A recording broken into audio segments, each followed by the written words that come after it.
Hemos hecho un largo recorrido por toda Asia Menor y hoy estamos llegando de manera puntual a la Odisea. Y es interesante el recorrido que hemos hecho a través del tiempo y que el Señor en su omnisapiencia se propuso al dejarnos este legado de su verdad en cada carta que fue escrita a cada una de las 7 iglesias. Lo que vimos en la iglesia en Éfeso, una iglesia pujante, amadora del Señor, pero que comenzó a decaer en su primer amor. Comenzó ese proceso degenerativo del amor inicial con que uno ama o a una esposa o a un amigo o un talento o una misión, una visión que se ha propuesto en la vida, que con el paso del tiempo entramos en un periodo de decadencia y vamos perdiendo la esencia de por qué estamos caminando en esa dirección. Ustedes saben que entre las escuelas de interpretación apocalíptica o la interpretación de las cosas futuras, realmente hay varias escuelas que tienen diferentes tipos de interpretación. Nosotros creemos en el método histórico, literal.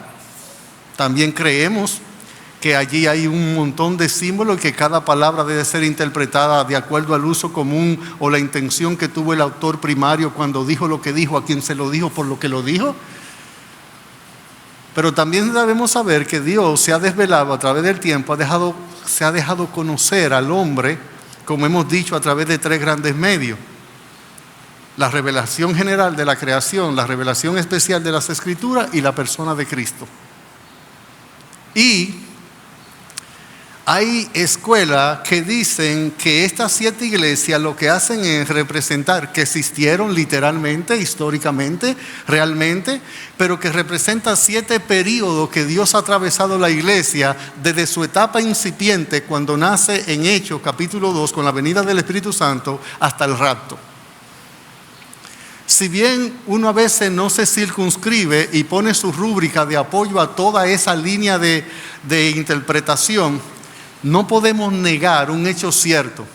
Hay periodos que la iglesia ha vivido que han estado matizados por algunas circunstancias en particular. Por ejemplo, lo que sostienen esta tesis de que estas 7 iglesias, además de ser 7 iglesias real, literal, histórica, la iglesia de Éfeso, ellos sostienen, año 30, año 100 de nuestra iglesia, recuerde que Éfeso significa deseable, y que esa representaba la iglesia primera, la iglesia apostólica, que realmente se caracterizó por ser una iglesia pujante, fiel, la iglesia primitiva, año 30, año 100.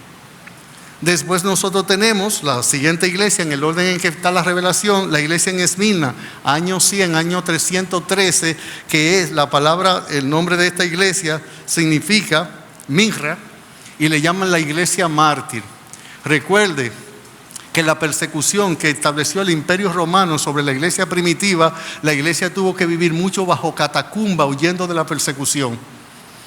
Y explicamos cuando vimos este nombre de Minra, cómo era un ungüento que se usaban en los sacrificios, tenía una multiplicidad de uso, pero muy especial en los sacrificios. Recuerda que para embadurnar el cuerpo del Señor Jesucristo fueron uno de los inciensos que tomaron las personas que fueron a reclamar. Que esa iglesia está sometida hasta que Constantino, año 315, 313, da el famoso decreto donde cristianiza el mundo por aquel símbolo que él vio en la señal de la cruz. Con este símbolo vencerá. Él da un decreto y la iglesia mártir de Mirrea sale de las catacumbas, ahora auspiciado por el imperio.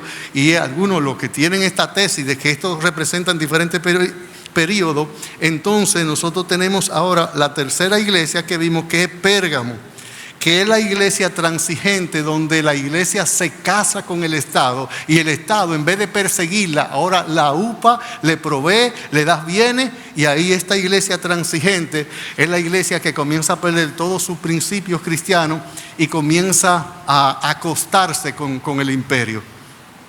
Después tenemos a Tiatira, 590 hasta el 517 de nuestra era. Este nombre significa sacrificio continuo. Sacrificio continuo. Ahí el catolicismo romano se apodera del mundo y tiene un control sobre las artes, sobre la política, sobre casi todo. Y cada persona que quería darse a conocer al mundo, fuera por el arte o la política, estaba bajo ese control, y realmente la iglesia fue reducido en gran medida hasta que nosotros pasamos a Sardi, 1517, recuerdan a Martín Lutero, 95 tesis, la iglesia sale de ahí y tenemos entonces la iglesia reformada. En este periodo la iglesia recobra sus grandes doctrinas. Recuerdan las 5 solas, ¿verdad? Las 5 solas de la Reforma Protestante: solo Escritura, solo Cristo, solo fe, solo gloria. Las 5 solas, solo gracia. Se levanta el estandarte. Y ahí tenemos esa iglesia reformada, 1517 hasta el 1700 de nuestra era. Entonces tenemos a Filadelfia, que significa amor fraternal. Esta iglesia, entonces, la iglesia avivada. Ahí comenzaron, mis hermanos, grandes misiones en el mundo, donde comenzaron a salir al mundo, sobre todo desde Inglaterra y Estados Unidos, parte de Europa, parte de Estados Unidos, grandes misioneros para que el evangelio se esparciera por todo el globo terráqueo habitado. Esta iglesia, Filadelfia, según dicen los que tienen esta creencia, es la iglesia avivada. Ahí la iglesia tiene una gran visión por ganar el mundo, ir por el mundo entero y hacer discípulos. Y entonces, desde el año 1900 hasta nuestros días, nosotros tenemos a la Odisea, que es la iglesia del cual vamos a predicar. Yo no circunscribo ni apoyo todo que tiene que ser necesariamente así, solo lo cité para darle un panorama general de lo que algunos creen en esta forma de interpretación. La palabra Laodicea significa, Laos es pueblo, y dike, que es la palabra griega que complementa, significa derecho. De hecho, muchos dicen que esta es la palabra que da origen a la democracia. En español es como si hablara, porque significa gobierno del pueblo, o el pueblo gobierna, los derechos del pueblo. Y yo hice todo este rastreo por esto que vamos a decir a continuación. Eso es lo que significa la Odisea. Derecho del pueblo, el pueblo gobierna. Algunos dicen, repito, que de ahí viene el concepto de la democracia, porque ustedes saben que en el siglo de las luces, el mundo comenzó a apartarse de la fe y comenzaron a entrar en una polémica, la razón y la ciencia y la fe, la razón y la fe.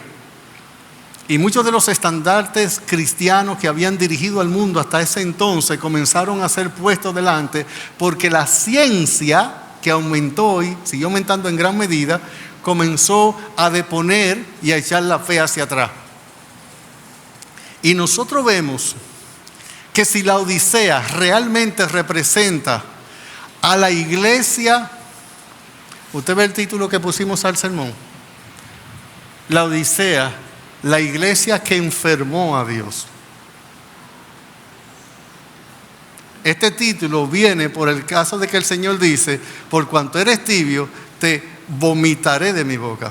Esa iglesia fue un vomitivo para Dios. Y si es así, si cada iglesia realmente representa un periodo de tiempo, de etapas de la iglesia, realmente nosotros estamos en la Odisea. ¿Cuáles son los baluartes que están dominando y los estandartes que están dominando el mundo en este momento? Nosotros tuvimos periodos de tiempo donde la raza humana fueron gobernadas por monarquías, reyes, donde una persona heredaba el reinar sobre una nación, un pueblo, y le venía esto como herencia de sus antepasados. Llega un momento que unos grandes filósofos comenzaron a introducir una idea de que no debería ostentarse el poder del pueblo ante una monarquía que lo heredaba, sino que debían devolverse el poder al pueblo y que el pueblo, mediante sufragio o voto, eligiera a su gobernante. Y de ahí comenzamos de naciones que están siendo gobernadas por monarquía, pasamos entonces a naciones republicanas, donde hay 3 poderes: poder legislativo, poder judicial y poder ejecutivo. Como somos nosotros somos una república. Luis Abinader no le puede dar a su hijo el que pueda reinar cuando él salga.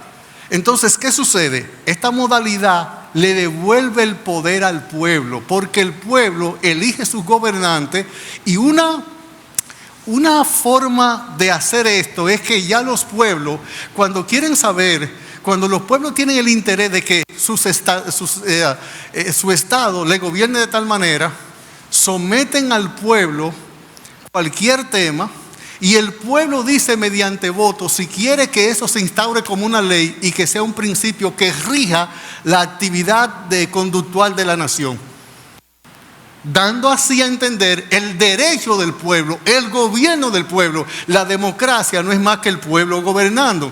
Eso usted sabe que eso es una quimera, esa es una ilusión.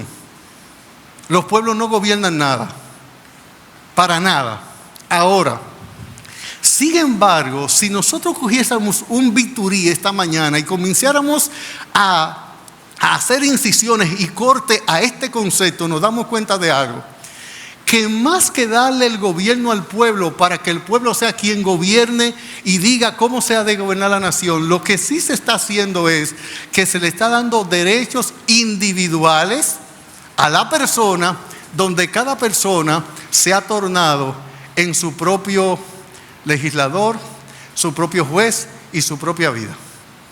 Lo que sí ha pasado, lo que realmente ha pasado, es que el pueblo ha dicho: nosotros no aceptamos ninguna regla que nos gobierne, porque no hay verdad absoluta. La verdad es absoluta, no hay verdad absoluta. Esto es absolutamente cierto. Ahora lo que ha pasado es que cada individuo establece su norma de conciencia, su norma de conducta, de tal manera que yo hago lo que quiero, cuando quiero, porque quiero y para lo que quiero, sin que nadie me pueda pedir cuenta. Pero ¿sabe lo que está en el fondo de ese concepto filosófico para gobernar a los hombres y la conducta social del hombre? Es matar a Dios, es un deicidio, es un intento por matar a Dios. Porque ¿quién estableció las autoridades? Dios. ¿Quién es que establece un orden jerárquico de autoridad cuando Dios pone tres grandes instituciones que Él crea? La familia, el Estado y la iglesia. ¿Quién es que le da la autoridad? Y de hecho, mire todo lo que se está mezclando ahí en esta nueva ideología que nos están vendiendo. ¿Sabe lo que hacen los estados modernos? Quieren quitarle a los padres la autoridad de corregir y disciplinar a sus hijos, y que sean los estados los que digan qué se va a hacer con nuestros hijos. Lo que están haciendo es esto. Ellos están diciendo: los padres tienen responsabilidad sin autoridad. O sea, ustedes son responsables de mantenerlo, de educarlo, pero ¿cómo lo van a educar? ¿Qué van a hacer? Lo digo yo, el Estado. De hecho, el sistema de tanda extendida, lo que usted está diciendo al Estado es: quédate con mis hijos 8 horas cada día e incúlcale todo lo que tú quieras en la vida. Eso es lo que ustedes le están diciendo. No, que así tenemos más asignaturas y los muchachos pueden aprender más. Los estados son los que están educando y disciplinando a nuestros hijos. Y ahora ellos le dicen a nuestros hijos qué es moralmente correcto y qué es inmoralmente correcto. Entonces, ¿qué es lo que está detrás de todo esto? Bueno, nosotros podemos ver, usted se sorprendería de cómo sus hijos están pensando acerca de la familia, del matrimonio, del respeto a los padres, de la necesidad de ser íntegro en la vida. A sus hijos le están enseñando: no te cases ahora. La familia, ¿sabe lo que es la familia? La familia es una carga, eso es lo que es la familia. La familia es mucha responsabilidad. Y por eso Europa, que acuña esto 100 años atrás. ¿Ves el informe de Kissinger? ¿Ves el informe? Lea el informe de Kissinger. Por eso la familia en Europa, ¿cuál fue el continente que se vio más afectado con el COVID-19? Europa. ¿Por qué? Porque son viejos todos, porque no tienen hijos, tienen una raza que, porque ellos entendieron, yo voy a tener un solo hijo después de 35 años, porque un hijo es una carga. Y nuestros hijos están oyendo eso y lo están viendo en las redes sociales. Les están enseñando que la familia no vale la pena, que la familia es responsabilidad, no es disfrute, no es el plan de Dios para que el hombre viva en comunidad como un ente social que necesita convivir. Así que sí estamos en la Odisea, porque la Odisea lo que representa es un darle la espalda a Dios, a los principios eternos del Evangelio, y donde el mundo se concibe upside Dios, fuera de Dios, no queremos a Dios. Intentamos matar a Dios. Y como Dios no es un ser físico, que yo puedo tomar un alma y dispararle y matarlo. ¿Sabe cómo mato a Dios? De la misma forma que están matando el concepto que tú le estás tratando de inculcar a tus padres. Metiendo ideas. Estaba diciendo un periodista dominicano, la próxima religión mundial, y va a ser una religión mundial, y no va a ser el catolicismo, el mahometanismo, no va a ser el budismo, no va a ser el cristianismo. ¿Sabe cuál es? Se va a llamar la próxima religión mundial inteligencia artificial, en lo cual todo el mundo va a creer. Esa es la próxima religión mundial, la inteligencia artificial. Entonces, ¿dónde vamos? Estamos en la Odisea. Estamos en la Odisea, donde antes a un juez había que respetarlo. A Donald Trump le han puesto 10 multas en el juicio que le están llevando ahora, porque el juez lo manda a callar. Y él comienza, y el juez, $1,000, 10 multas le han puesto. Para que se calle la boca. No hay quien lo calle. La forma de matar a Dios en la conciencia humana es agarrar todos los parámetros que Dios ha establecido en su palabra para que las sociedades se rijan de manera conductual y ponerlos fuera de tal manera que las normas que me llevan a Dios, me dirigen a Dios, me conectan a Dios, me someten a Dios, no desaparezcan. Cuando yo mate las normas, por vía de consecuencia, maté al dador de ellas. Deicidio, un intento por matar a Dios. Sí, estamos en la Odisea. Estamos en la Odisea. Ese es el tiempo. Si aún usted no cree que estas iglesias representan 7 etapas, 7 periodos específicos, yo estoy bien con eso. Yo no comulgo con todo eso que dije necesariamente. Ahora, quise llegar a este punto para hacerles saber que realmente es en este momento lo que se intenta es que nadie se tenga que someter a nadie. Ahora mismo se cuestiona todo. Nuestros hijos se sienten en el derecho si nosotros le corregimos algo. Y tú no lo hacías también.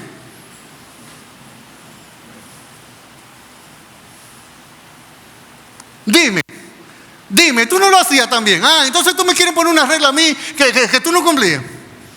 Pero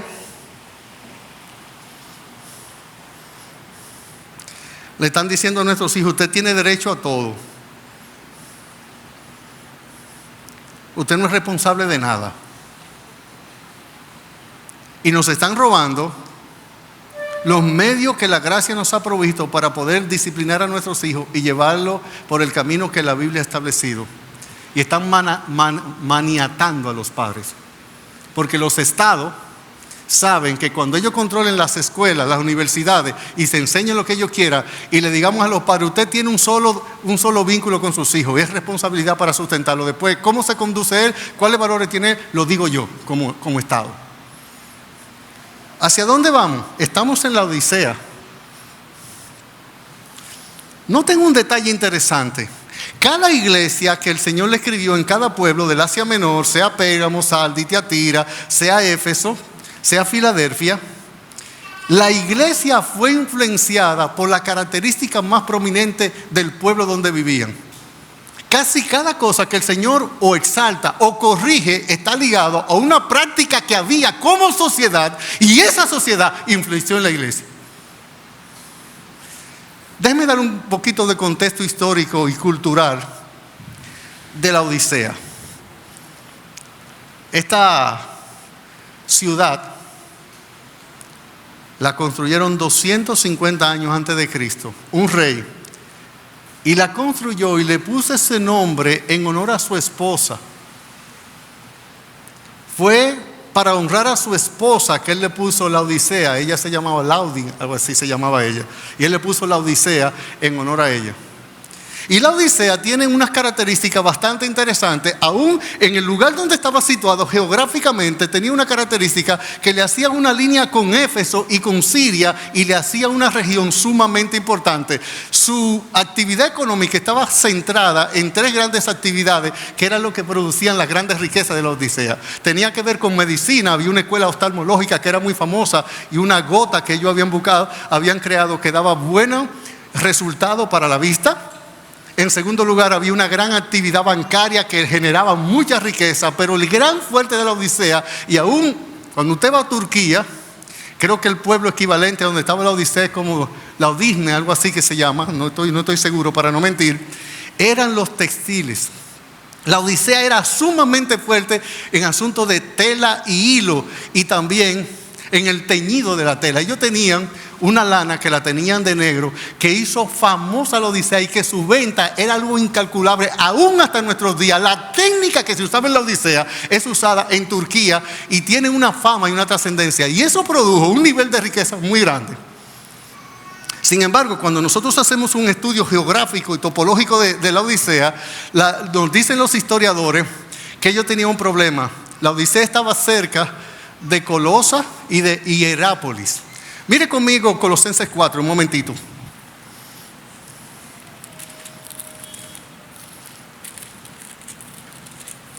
Dice Colosenses 4:15, Pablo escribiendo a los hermanos en Colosa: saludad a los hermanos que están en la Odisea, y a Ninfas y a la iglesia que está en su casa. Cuando esta carta haya sido leída entre vosotros, haced que también se lea en la iglesia de los laodicenses, y que la de la Odisea la leáis también vosotros. Decid a Arquipo: mirad que cumpla el ministerio que recibiste del Señor. Yo quiero que vean que la Odisea y Hierápolis, o Colosa y Hierápolis, estaban relativamente cerca. La Odisea se caracteriza porque no tenía muchas fuentes acuíferas para que ellos pudieran hacer el uso de las aguas. Y mayormente el agua que se consumía en la Odisea venía de Hierápolis y de Colosa.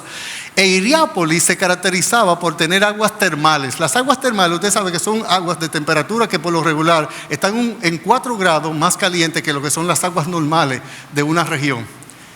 Y entonces en Colosas, al revés, se caracterizaba por tener aguas muy frías y muy puras, y ellos mediante acueductos subterráneos traían las aguas. La Odisea la traía de Hierápolis, aguas termales calientes, y de Colosa, agua fría y muy pura. Pero ¿qué sucede? Que todo el recorrido que hacían esas tuberías, esos acueductos internos subterráneos, cuando el agua llegaba, muchas de ellas, la de Colosa, que salía fría, llegaba a veces muy turbia y en un grado de temperatura, y la de Hierápolis llegaba, habiendo bajado un poco su temperatura, de aguas termales calientes, y en vez de ser calientes llegaban tibias. Y usted sabe que un vomitivo por excelencia es el agua tibia. Inclusive en las emergencias, en ciertos hospitales, cuando quieren provocar, antes sobre todo, querían provocar vomitar, para que hubiera una segregación de ciertos líquidos en el estómago, se da agua tibia. ¿Usted quiere ver lo que es un vomitivo? Beba agua tibia. Beba agua tibia.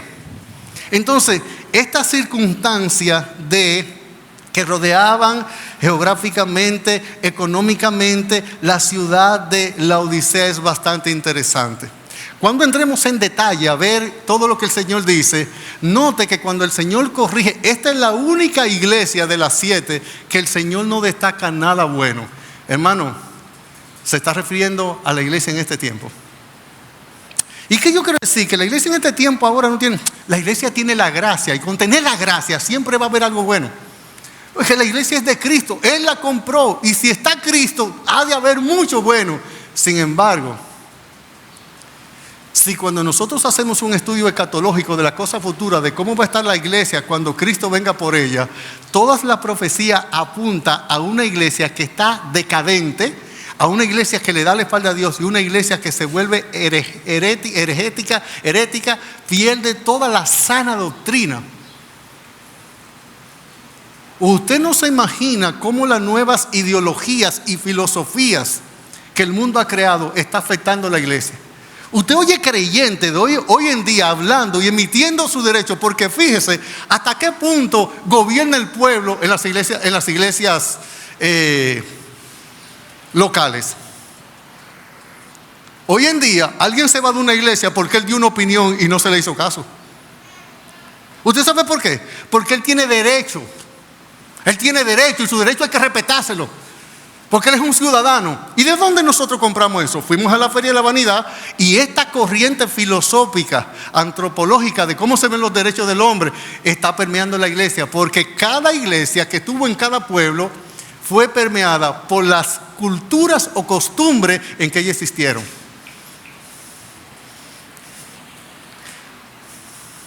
¿Cuáles son los parámetros que toma una iglesia local modernamente para elegir a alguien que preside un ministerio? Que tenga conocimiento. Eso es lo que se busca. Cuando nosotros vamos a elegir algo para que presida algún ministerio, ¿quién es el que más sabe? No es quién es el más piadoso, ni es quien tiene mejor testimonio, ni quien ha mostrado dones y talentos, y quien ha mostrado vocación de servicio. ¿Por qué? Porque en la iglesia ya no se habla de cielo, se habla de ¿qué? De líderes. Eso es lo que se enseña en las empresas. La reingeniería moderna, ¿qué nos enseña en la empresa? ¿Qué es lo que usted busca para que presida? Gente que tenga conocimiento, porque el conocimiento es adorado por esta generación. Es uno, si no es el principal ídolo. Esta es la iglesia informada, esta es la iglesia con recursos. Se dice que Martín Lutero entró una vez donde el Papa que estaba en el momento, y el Papa estaba contando algunas monedas de oro. Y le dice el Papa Martín Lutero, no sé si esto es simbólico o es real, pero para ser íntegro debo decir que no puedo asegurarlo. Y el Papa le dice a Martín Lutero, ya no se puede decir como dijo el apóstol Pedro, ni plata ni oro tengo, pero lo que tengo te doy, refiriéndose a aquel milagro del cojo, recuerdan, ¿verdad? Y Martín Lutero le dijo, pero tampoco se puede decir, pero lo que tengo te doy. En el nombre del Señor Jesucristo, levántate y anda. Le dijo él, sí, la iglesia tiene plata, lo que no tiene es poder de Dios. Esa es la Odisea. Esa es esta iglesia, esa es Iglesia Bautista la Romana en este tiempo. No hay piedad. La piedad tiene 3 grandes fundamentos: el amor a Dios, el temor a Dios y la sed de Dios. La forma en que los creyentes ejercemos nuestros dones y talentos y lo hacemos en la iglesia, no hay realmente un compromiso de devoción en el cual los creyentes antes sacrificaban cualquier cosa de su vida personal, de su vida familiar y de su vida económica. Ahora no. Lo que me sobra te doy.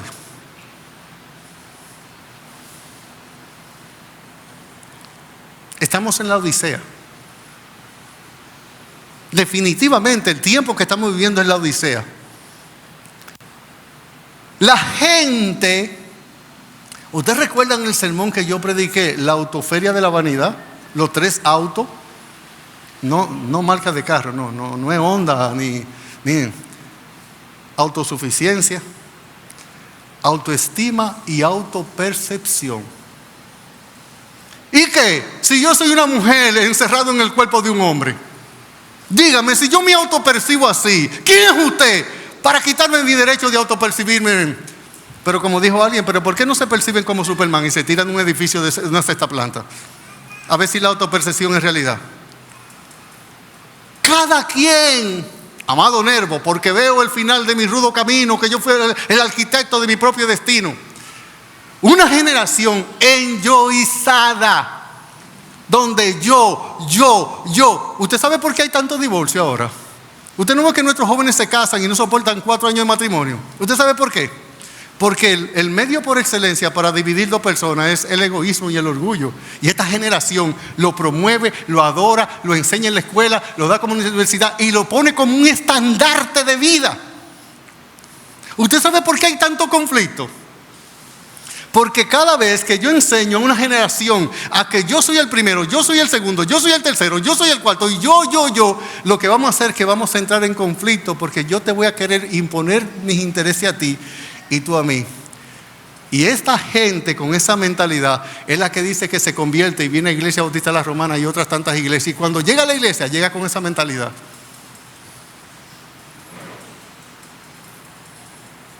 Estamos en tiempo de la Odisea. Estamos en tiempo donde la raza humana prefieren que sus líderes sean exitosos y no íntegros. que sean inteligentes, pero no fieles.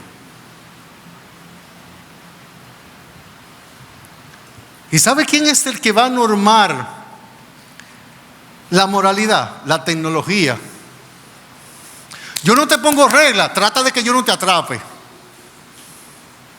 Yo tengo medio ahora para la conducta. ¿Qué yo hago? Pongo cámara. Porque como nadie dice la verdad, yo pongo una cámara y cuando vemos la cámara yo digo quién tiene la razón. ¿Dónde quiero ir con todo esto? Para dejarlo descansar. Que la Odisea realmente representa la época en que nos ha tocado vivir.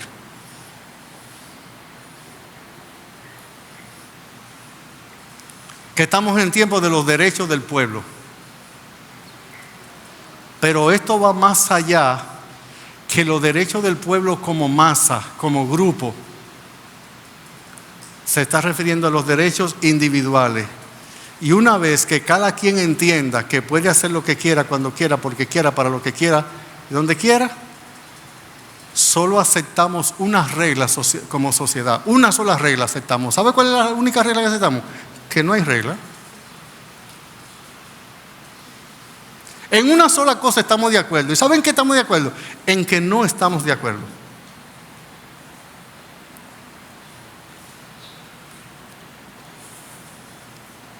Yo quiero terminar viendo las tres cualidades con que Cristo se le presenta a la iglesia de la Odisea, y en dos sermones posterior a este vamos a hacer un diagnóstico de la condición espiritual de la Odisea.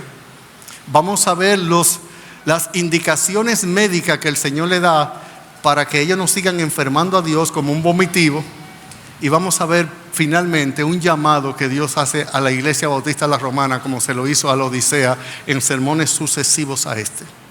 Mire, si usted está conmigo en Apocalipsis capítulo 3, en el versículo 14, el Señor dice de la siguiente manera, sigue el mismo patrón. Él se introduce diciendo que escriba el ángel de la iglesia en el lugar donde estaba la iglesia, que es la Odisea en este caso, y él pasa a continuación a dar cierta característica prominente del carácter de nuestro Señor Jesucristo, que están dadas por lo general en Apocalipsis capítulo 1. ¿Con cuáles características se presenta Cristo en esta iglesia en la Odisea? Número 1, Él dice que Él es el Amén. ¿Usted lo está viendo? Él es el Amén. Él es el testigo fiel y verdadero.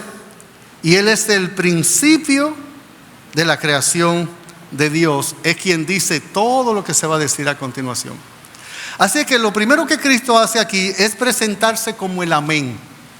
Nosotros, el amén es una expresión que usamos bíblicamente, que está dicha en la Biblia a lo largo y a lo ancho de ella, y que para nosotros su significado más inmediato es así sea. Muchos teólogos dicen que cuando una persona usa el término amén, está diciendo así sea como la expresión de un deseo.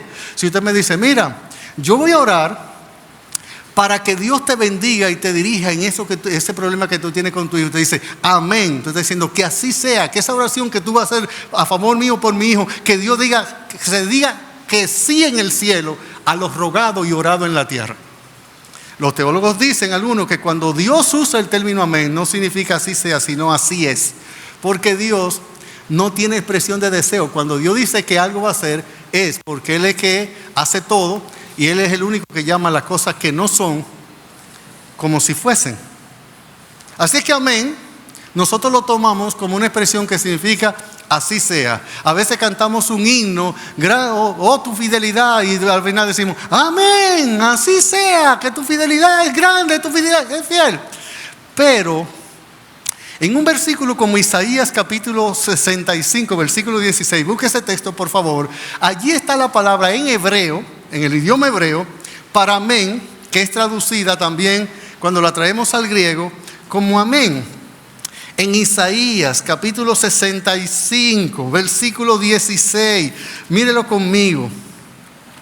En verdad, esta palabra amén, en el original, en el hebreo, y también podemos decir que en el griego, la idea que más que así sea y así es, que también involucra tal idea, o tal connotación o tal significado. No, te dice Isaías 65:16, el que se bendijere en la tierra, el Dios de verdad se bendecirá. Y al que jurar en la tierra por él, el Dios de verdad jurará. Porque las angustias primeras serán olvidadas y serán cubiertas de mis ojos. Esa palabra Dios de verdad es la palabra que se usaba. La palabra verdad es la palabra que se traduce como amén. Porque de hecho la palabra amén, Cristo usó mucho la expresión en el Nuevo Testamento, en el Evangelio de Juan, de cierto os digo, que es en verdad os digo. Es la misma palabra para amén. Ahí Dios verdadero es Dios de amén. Y la idea que está cuando Cristo dice que Él es el amén, de hecho, mire por ejemplo, 2 Corintios 1:20. Venga conmigo. 2 Corintios capítulo 1, versículo 20.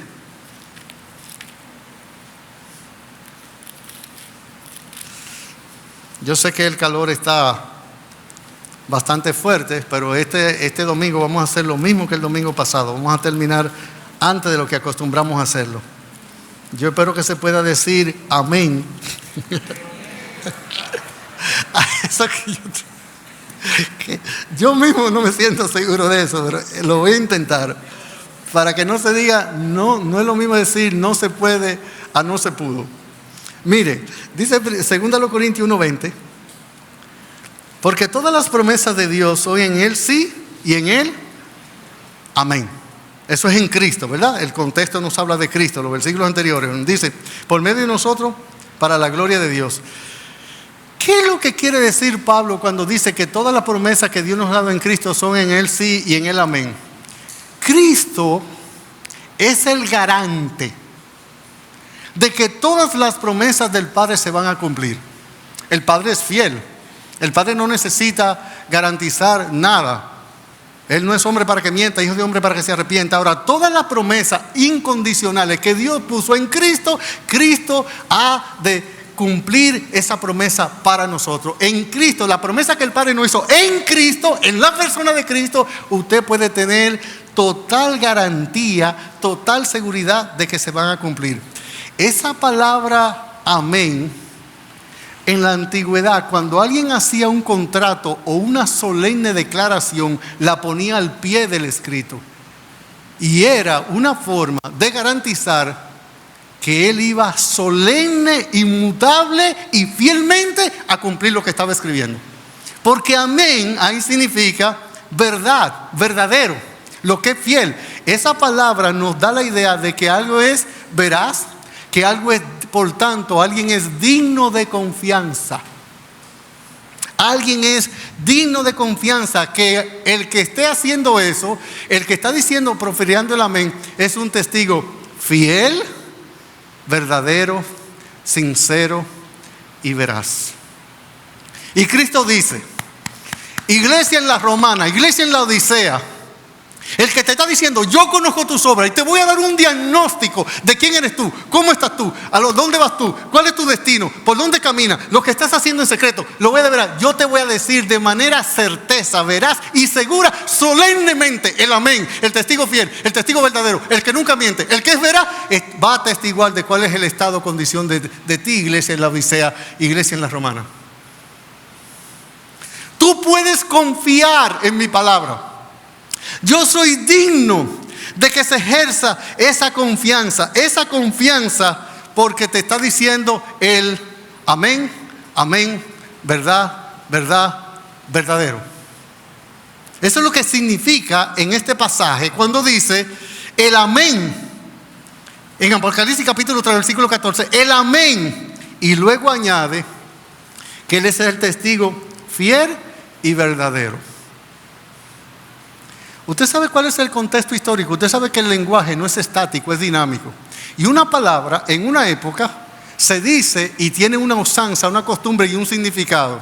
En la medida que el lenguaje, que no se queda, es como la vida humana, que va evolucionando, es estático, no es estático, es dinámico. Esa misma palabra tiene una connotación y adquiere un significado porque una sociedad la asumen bajo una práctica determinada. la palabra fiel la usaban antiguamente en tres áreas o en tres conceptos o con tres significados, o no diferentes, pero en tres contextos diferentes. ¿Usted sabe para qué usaban la palabra fiel antes? Para los relojes públicos, para un funcionario del Estado y para las balanzas. Yo me imagino que a usted se le provoca decir que la palabra fiel se usará para un funcionario público. Pero sí, le explico el contexto. Se usaba la palabra fiel en el contexto de los relojes públicos, porque cuando no existían los relojes de mano ni de bolsillo, los pueblos, un pueblo entero, dependía de un reloj público, que era el que daba campanazo. ¿Usted recuerda cuando se sonaban las campanas para indicar qué hora es? Entonces, casi todo el pueblo en su ejercicio laboral y social y de socializar, para saber las horas, dependían del campanario que anunciaba la hora. Y si ese reloj se adelantaba o se atrasaba, no era fiel dando la hora, todo el pueblo estaba o atrasado o adelantado. Entonces, por eso era necesario que el reloj público fuera fiel. Cuando todavía no se había desarrollado mucho el concepto de las monedas, del dinero, para hacer una representación de las riquezas y para que se usara como un medio de trueque o cambalache, prácticamente habían balanzas o pesos que era, si la hermana Ibelice se dedicaba a cultivar arroz y yo tenía vaca, ganado, y ella y yo le decía, usted me da de su arroz, yo le doy de mi vaca. Esa era la forma de comercializar. Entonces, ¿cómo era la modalidad, el medio para establecer que hubiera un trueque o cambalache, una venta, un negocio, una transacción? Pesábamos en balanza el arroz de ellos para que ella me dé la cantidad de arroz que dice que me está dando y yo le diera también la cantidad de carne que digo que le está dando. Era necesaria que esa balanza fuera fiel, porque si no, o ella me engañaba a mí o yo le engañaba a ella. Entonces era necesaria que la balanza fuera fiel. En la antigüedad, una tercera práctica de la usanza del término se les llamaba a los funcionarios públicos. ¿Usted sabe por qué? Porque del uso de un funcionario público fiel y eficiente dependía el bienestar social de mucha gente. Un buen funcionario es una bendición de Dios para una nación. Porque con buena administración, no solamente honesta, sino sabia e inteligente, muchos son bendecidos porque ese funcionario funciona. Y entonces a los funcionarios se les llamaba fiel o se requería su fidelidad porque mucha bondad llegaba al pueblo como sociedad por el ejercicio fiel y eficiente. Cristo aquí, cuando hace una autodescripción de Él dice que Él no solo es el amén, Él es la verdad verdadera. Él también es un testigo fiel y verdadero. En otras palabras, todo lo que Él diga, todo como Él lo diga, todo cuando Él diga, es fiel, es verdadero, es veraz, es correcto, es íntegro, responde a la verdad. Pero el hecho de que Cristo se constituya aquí como testigo, ¿y qué es un testigo? Bueno, uno de los conceptos que más se acuña el término, que más se usa en los términos de los tribunales y en los términos legales. Y un testigo es un tercero imparcial, vamos a decir que imparcial, no vamos a poner mal, imparcial, que acude para atestiguar o dar testimonio de la veracidad de un hecho. Sea que sea un testigo ocular de los hechos, sea que tiene alguna información que puede arrojar luz al juez para tener la información suficiente para poder evacuar una sentencia lo más justa posible. ¿Y por qué Cristo dice en este texto que Él es el testigo fiel? Y ya le dije que es fiel. Alguien que se apega a la verdad, alguien que dice lo correcto, alguien que no miente, alguien que no engaña, alguien que es veraz, alguien que es justo. Él le está diciendo a la Odisea: tú, que dices que eres rica, que te has enriquecido mucho, que no tienes falta de nada, tú. Y esta gente se enriqueció tanto. Creo que en el año 60 después de Cristo hubo un terremoto que devastó a la Odisea. Y el emperador le dijo a ellos: te vamos a ayudar a reconstruirlo. Ellos le dijeron al emperador, mire mi dedito, no lo necesitamos usted, nosotros tenemos cuarto suficiente para por nosotros mismos. Nosotros nos bastamos, le dijeron al emperador. Y no aceptaron la ayuda por la cantidad de riqueza que tenían. Y vamos a ver que su actividad bancaria, su actividad medicinal, especialmente la oftalmológica y su actividad textil, produjeron tanta riqueza que aún hasta nuestros días, como les digo, en Turquía, que es todo lo que era la antigua Asia Menor, todavía los textiles que se producían en la Odisea, se sigue esa línea y son famosos y son caros. Ellos se enriquecieron grandemente. Yo no sé por qué, pero yo sí sé por qué. Cuando Dios nos concede dones a los hombres, en cualquier expresión de los dones, sea que me dé riqueza, sea que me dé un buen talento, sea que me dé un buen ministerio, sea que me dé una buena... La tendencia de nuestro humano corazón es a olvidarnos de Dios y a hacer de lo que Dios me dio, mi Dios. ¿Ustedes entendieron eso? Ese es el pecado de la raza humana en Romanos capítulo 1. Cambiaron a la criatura por el Creador. Y comenzamos a adorar a la vaca. Y comenzamos a adorar a la inteligencia artificial. Y comenzamos, Dios le da un don a los hombres. Y en vez de bendecir a Dios porque puso tal don de gracia, entonces bendecimos al hombre que está ejerciendo el don que Dios le dio. Esa es una terrible y maldita tendencia que tiene el corazón humano a darle la espalda al Dios de la gracia, que es quien nos da oportunidad, don, talento, familia, conocimiento, profesión, riqueza, lo que sea. Y por eso la iglesia ha sido más fiel en la carencia y en la persecución que en la abundancia y en el bienestar. ¿Cuál era el concepto que tenía la iglesia de la Odisea de sí mismo? Verso 17. Porque tú dices, ¿yo soy qué? Rico. Y me he enriquecido. Y de ninguna cosa tengo necesidad. Y el testigo fiel y verdadero cambia el diagnóstico y dice, tú no sabes que tú eres un desventurado, miserable, pobre, ciego y desnudo. ¿Y quién lo está diciendo? El testigo fiel y verdadero lo está diciendo el amén, amén, amén.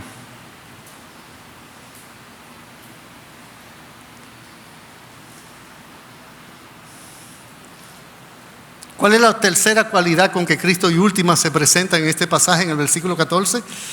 Él dice que Él es el principio de la creación de Dios.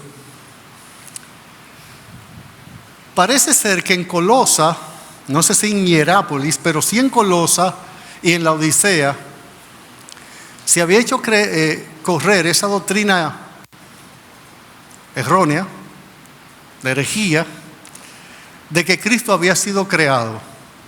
Que Él era el primero de la creación. Sí, Él tenía el privilegio de ser el primero, pero que Cristo no es Dios porque Cristo fue creado. Ningún ser creado puede ser Dios. De tal manera que si usted viene a Colosenses capítulo 1 conmigo, nótelo. Colosenses capítulo 1, mírelo conmigo. Pablo parece que corrigiendo esta misma línea de pensamiento, aparte de decir que nosotros estamos completos en Cristo, que no nos falta nada, que nosotros no necesitamos a Cristo y al judaísmo o a Moisés, que no necesitamos a Cristo y al gnosticismo o a Cristo y otra práctica, que usted no necesita para ser salvo ser bautizado o pertenecer a una iglesia local, no, necesita convertirse a Cristo, creer en Cristo, creer en su sangre, creer en su sacrificio, creer en su resurrección. Cristo, solo Cristo, nada más Cristo, únicamente Cristo, exclusivamente Cristo, tan solo Él y solamente Él. Aquí en Colosenses capítulo 1, en el versículo 15, dice, Él es la imagen del Dios invisible, el primogénito, ¿de qué? De toda creación. Él fue creado, Él fue el primero, pero fue creado.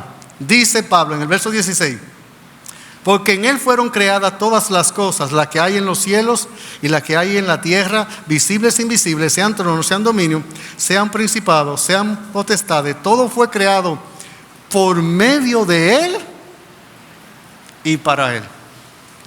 Esta palabra, principio, aquí significa que Cristo es el iniciador, el autor, Él es el que da origen a la creación.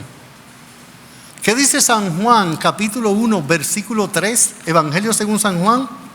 Un testigo de Jehová te va a decir que Cristo fue creado y que por tanto Él no es Dios.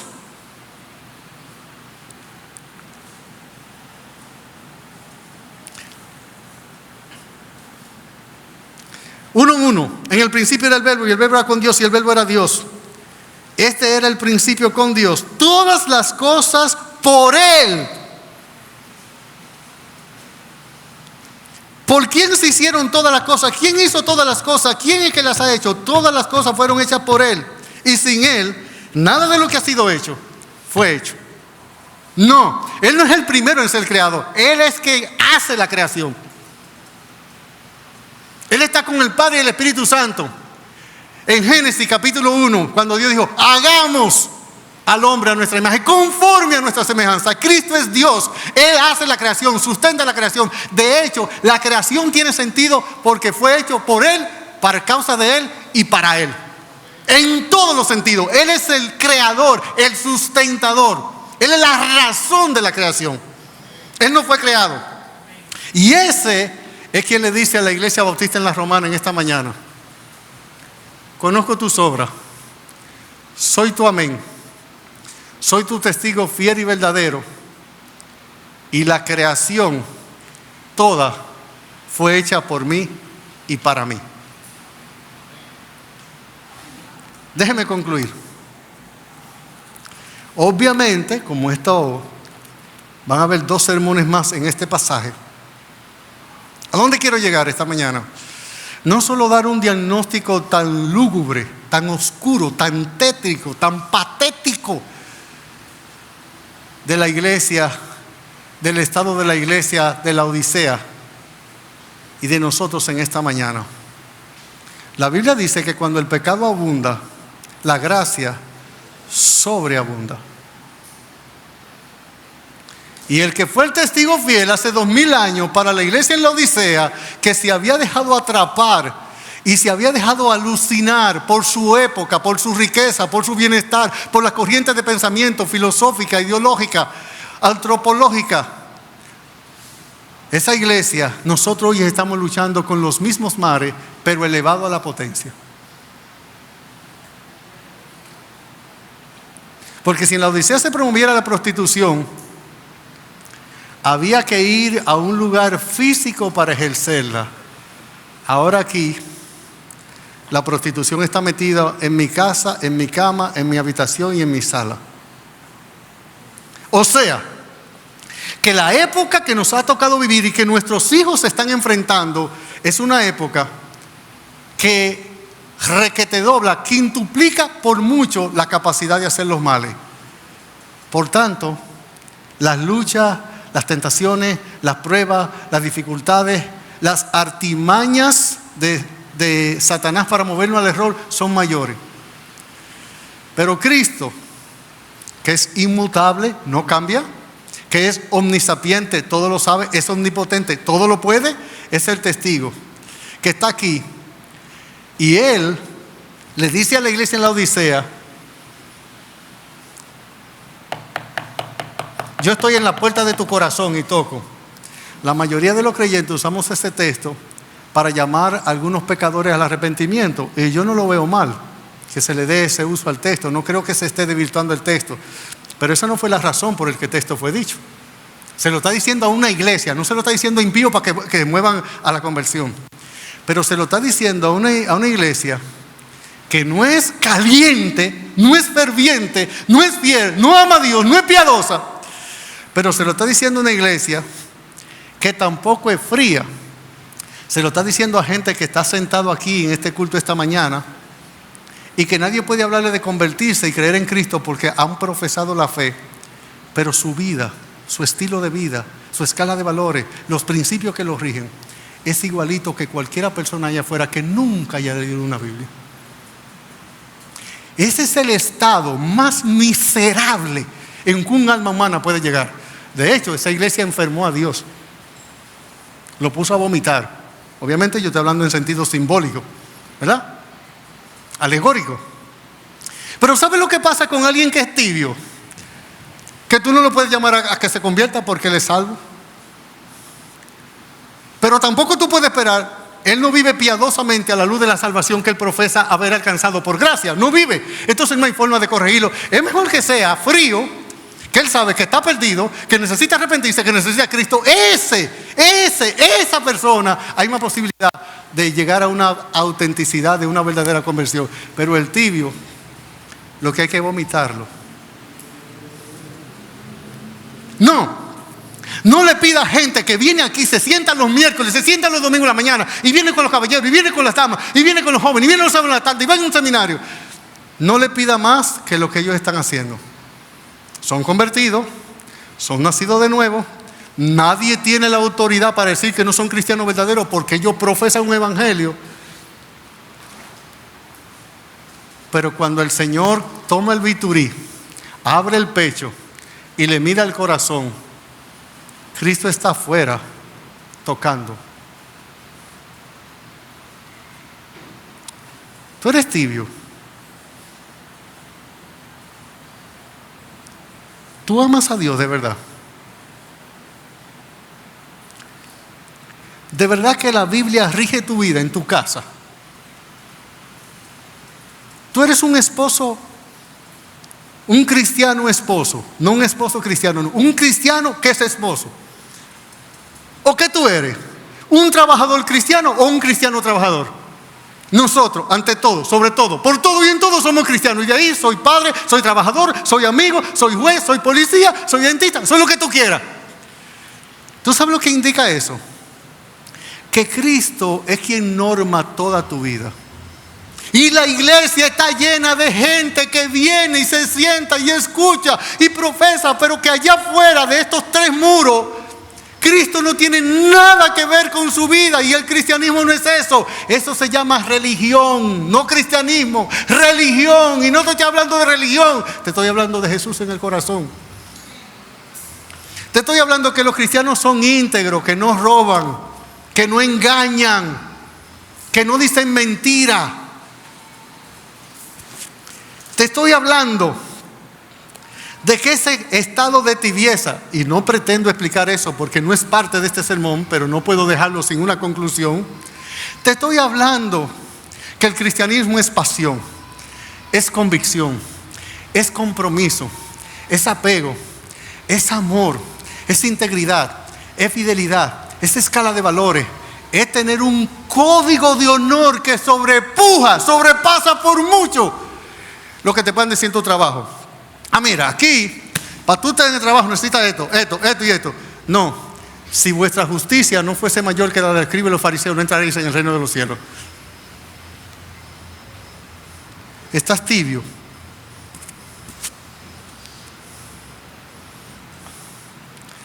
El agua tibia ponía a vomitar a muchos de los ciudadanos de la Odisea. ¡Qué desagradable es el agua tibia! Ella puede ser buena para la piel por fuera cuando usted quiere bañar, pero para beberla. ¿Usted quiere algo más desagradable que la náusea? De las segregaciones que tiene el cuerpo humano, desde las heces fecales hasta los mocos, cualquier segregación. Cuando una persona vomita, y yo lo estoy diciendo con toda la crudeza porque el Señor así quiso hacerlo para que la Odisea supiera cómo Él estaba viendo. Es una cosa más desagradable. Y al tibio, al que cree que yo puedo ser diablo el lunes y santo el domingo, al que cree que yo puedo hacer con mi vida lo que se me pegue mi regalada gana y venir como un religioso el miércoles, el domingo a adorar, el Señor dice: te vomito, tú me das náusea. No hay cosa como medio cristiano. Aquí usted o es o no es. Escogeos hoy a quién sirváis, porque no podéis servir a Baal y a Dios al mismo tiempo. En toda existencia Y a ser humano, una de las cosas que da más malas consecuencias es un corazón dividido. Y Cristo, que es el amén, el testigo fiel y verdadero, y que es el creador de nosotros, Él se parece, y con esto concluyo, ¿sabe a quién? A la madre verdadera. ¿Cómo así? ¿Cómo a la madre verdadera? Salomón, 2 mujeres. No, ese es mi hijo, el de ella murió, ese es mi hijo. Traigan una espada. Pártanlo en la mitad y darle una mitad a la una y una mitad a la otra. ¿Cuál fue las entrañas que no pudo aguantar que su hijo verdadero lo partieron? La mamá verdadera. A la otra no le importaba, sino porque no era su hijo. Cristo se parece a la mamá verdadera. Quiere todo de ti, te quiere entero a ti, lo merece porque Él se dio todo por ti y todo por mí.